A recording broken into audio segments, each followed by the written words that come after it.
Sabe aquela história que, de tão cheia de detalhes, parece verdade absoluta, mesmo que os fatos digam o contrário?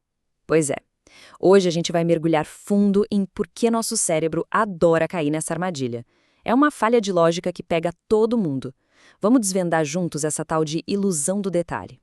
Para começar, que tal um pequeno desafio? Vou mostrar dois cenários e o objetivo é só usar a intuição, tá? Sem pensar demais, para decidir qual deles parece mais provável de acontecer. A pergunta é essa aí, bem direta. Olhando para essas duas opções, qual delas soa mais plausível? Qual parece que tem mais chance de virar notícia?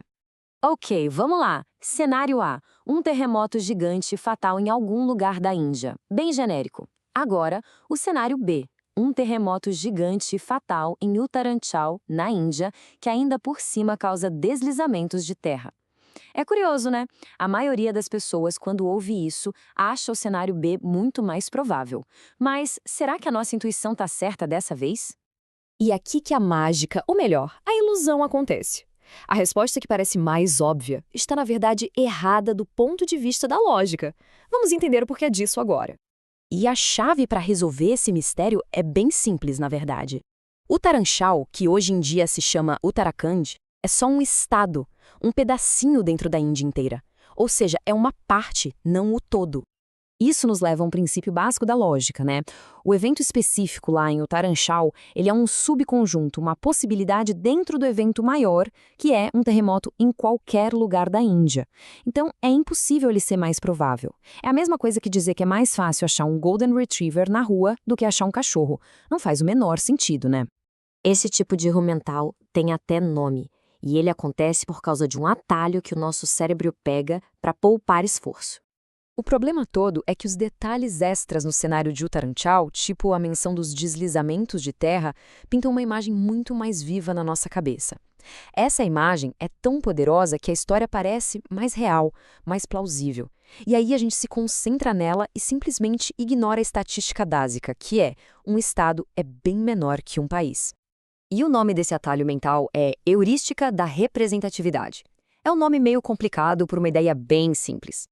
A gente ouve deslizamentos de terra e pensa no estado montanhoso como Uttaranchal.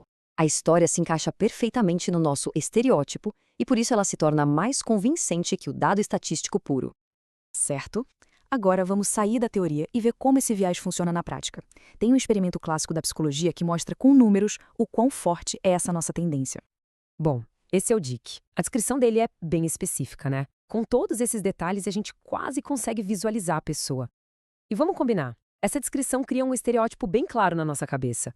Quase grita engenheiro, não é? No experimento, os pesquisadores deram essa mesma descrição do Dick para dois grupos de pessoas, mas aqui é que está o pulo do gato. Para o grupo 1, eles falaram que o Dick vinha de um grupo com 70 engenheiros e 30 advogados. Já para o grupo 2, disseram o exato oposto: 30 engenheiros e 70 advogados. E então veio a pergunta: qual é a chance de o Dick ser engenheiro? Bom, pela lógica, a resposta de cada grupo deveria ser bem diferente, certo?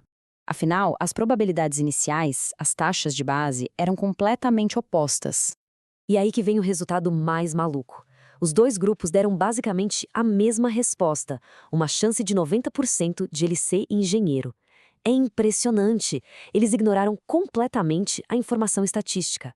A historinha, a descrição do engenheiro típico, foi tão forte que simplesmente atropelou os fatos, os números.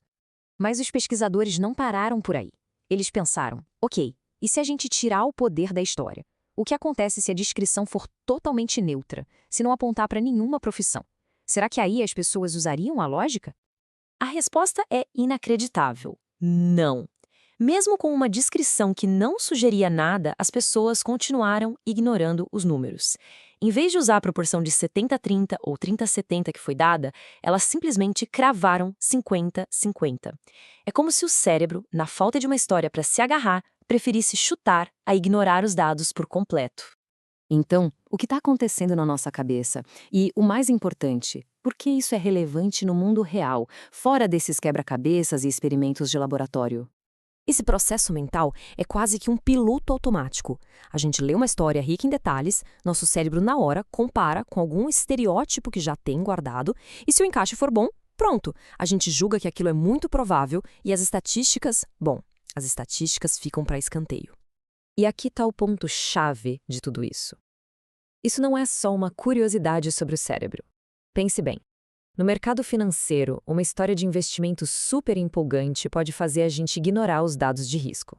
Na medicina, um sintoma raro, mas descrito de forma bem detalhada, pode levar a um diagnóstico errado, mesmo que as estatísticas apontem para algo muito mais comum. E na justiça?